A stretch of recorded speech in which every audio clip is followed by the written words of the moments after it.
Selamat siang teman-temanku sekalian, saya Galih dari kelas 11 MIPA 1 dengan nomor absen 14 SMAN 22 Jakarta. Jadi pada kesempatan kali ini saya ingin menjelaskan mengenai perlawanan etnik Tionghoa. Sebenarnya cerita ini panjang dan banyak, tapi di sini saya mau menjelaskan secara garis besar dan singkatnya saja. Oke. Perlawanan etnik Tionghoa atau disebut dengan perlawanan orang China di Pulau Jawa terhadap bangsa Belanda. Itu diawali pada tahun 1740 yang menewaskan lebih dari 10.000 orang Tionghoa dari pria dan wanita. Jauh sebelum Perang Diponegoro, terdapat perlawanan terbesar persekutuan Tionghoa Mataram melawan kompeni di hampir seluruh penjuru Jawa.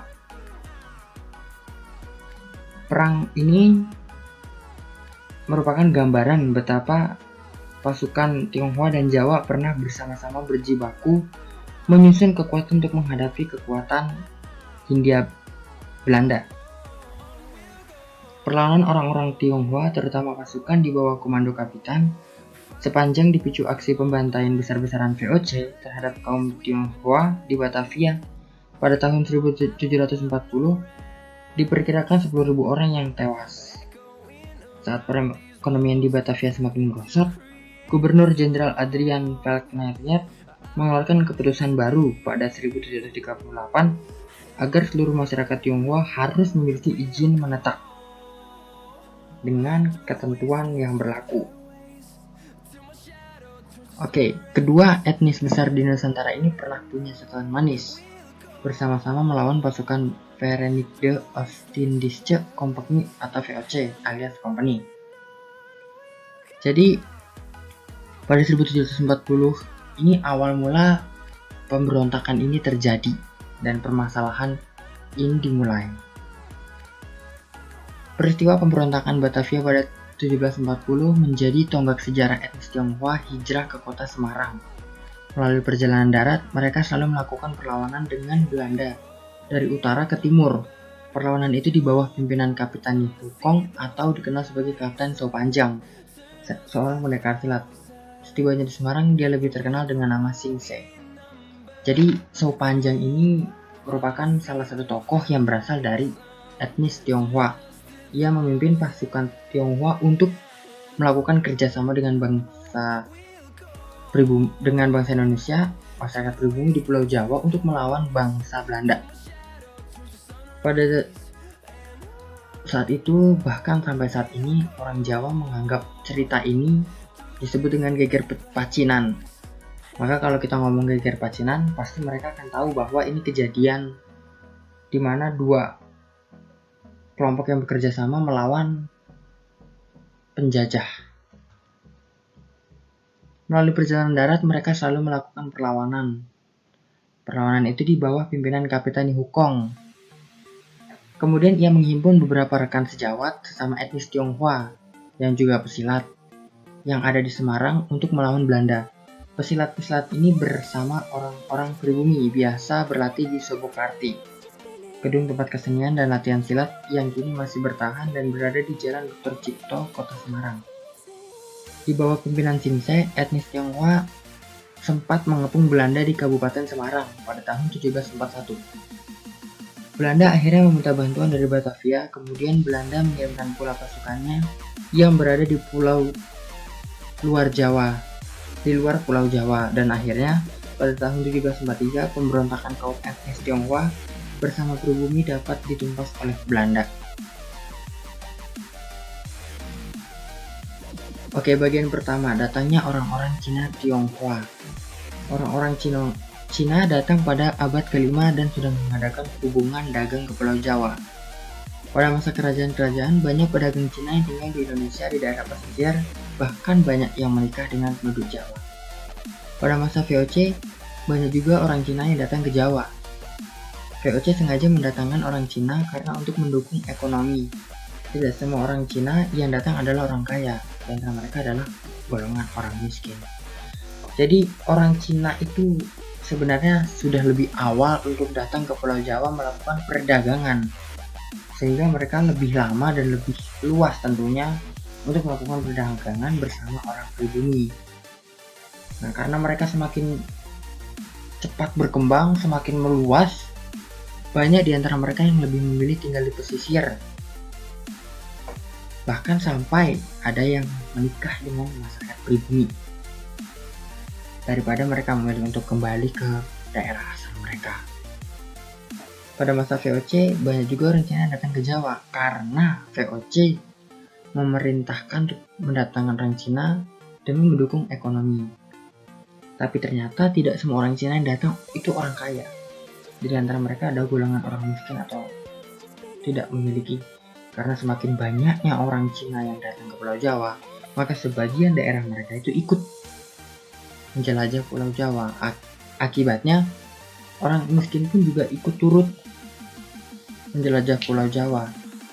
Nah, inilah salah satu faktor yang bisa menyebabkan bangsa Belanda menghukum, istilahnya menghukum orang-orang Tionghoa pada saat itu.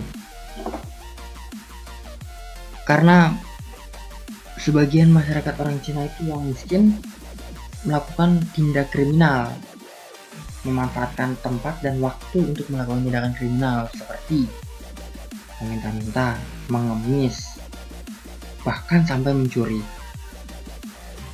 Akhirnya orang-orang VOC memberi perhitungan untuk Tionghoa.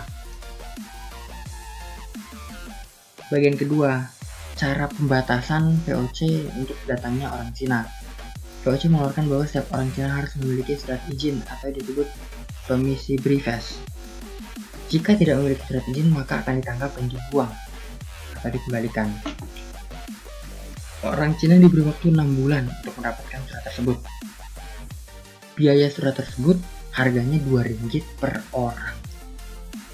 Jadi karena risihnya orang Belanda terhadap Tionghoa, ia membatasi kedatangan orang Cina, memberi perhitungan. Antara lain, setiap orang harus memiliki surat izin yang harganya cukup mahal pada zaman itu. Bahkan waktu yang ditentukan itu tidak lama. Jika mereka tidak memiliki surat tersebut, sebagian orang yang tidak memilikinya akan ditangkap atau dibuang ke Sri Lanka.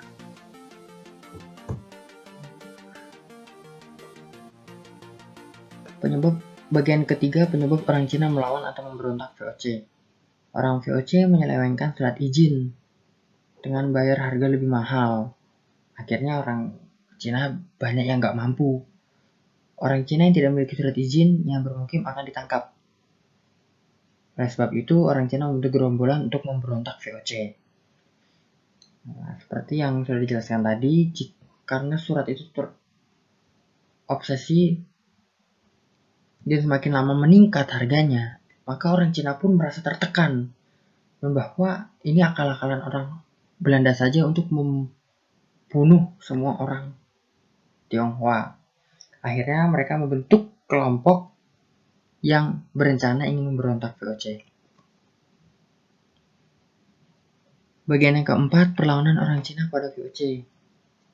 Pada tahun 1740 terjadi kebakaran di Batavia. VOC pikir ini sebagai tanda pemberontakan pertama orang Cina. Orang Cina melakukan perlawanan di Jawa Tengah.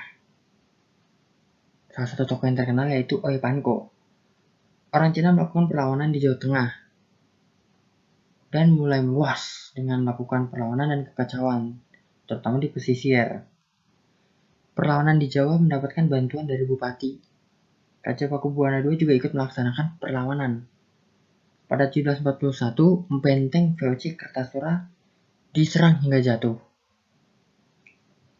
Sunan Pakubuwana II semula bersekutu dengan aliansi tersebut, namun kemudian balik mendukung Kompeni karena ini sebagai tindakan pengkhianatan. Akhirnya istananya diluluh lantahkan oleh pasukan Tionghoa Jawa dan mencari raja baru, yaitu Mas Gandhi atau Sunan Kuning, yang mereka percayakan bisa menjadi raja mereka. Cara VOC untuk mengatasi pemberontakan orang China. Serdadu VOC melakukan sweeping memasuki rumah orang Cina dan melakukan pembunuhan. VOC segera meningkatkan kekuatan tentaranya. VOC juga meningkatkan persenjataannya. Akhirnya setelah kegiatan tersebut, pemberontakan pun dapat dipadamkan. Karena pada saat itu Belanda semakin panas, akhirnya ia merasa terancam bahwa jika dibiarkan, pemberontakan ini akan membahayakan bangsa Belanda karena sebagian masyarakat Belanda sudah dibunuh dan dilawan oleh masyarakat Cina. Akhirnya bangsa Belanda meningkatkan kekuatan tentara dan meningkatkan persenjataannya. Sehingga masyarakat Tionghoa dan masyarakat pribumi tidak mempunyai alat yang dapat dibandingkan dan sebanding dengan alat yang dimiliki oleh Belanda. Akhirnya dapat diredakan pemberontakan tersebut. Saat itu karena sudah dipadamkan dan Belanda sudah berhasil menaklukkan kembali, banyak kaum etnis Tionghoa melarikan diri ke Surakarta atau Solo. Di sana, para kaum etnis Tionghoa dan pribumi di bawah pimpinan Raden Pangeran Trunojoyo, Mas Raja Amangkurat I atau Mataram kuno saat itu, yang sedang berperang melawan Belanda. Saat itulah Belanda memulai politik divide et impera, sampai akhirnya Raja Amangkurat II berpihak pada Belanda, sehingga kerajaan Mataram saat itu pecah kepemimpinannya. Akibatnya, penguasa Belanda mendesak orang-orang etnis Tionghoa untuk pindah dari kawasan Simongan ke sekitar daerah Kali Semarang. Tujuannya supaya gerak-gerik mereka mudah diawasi.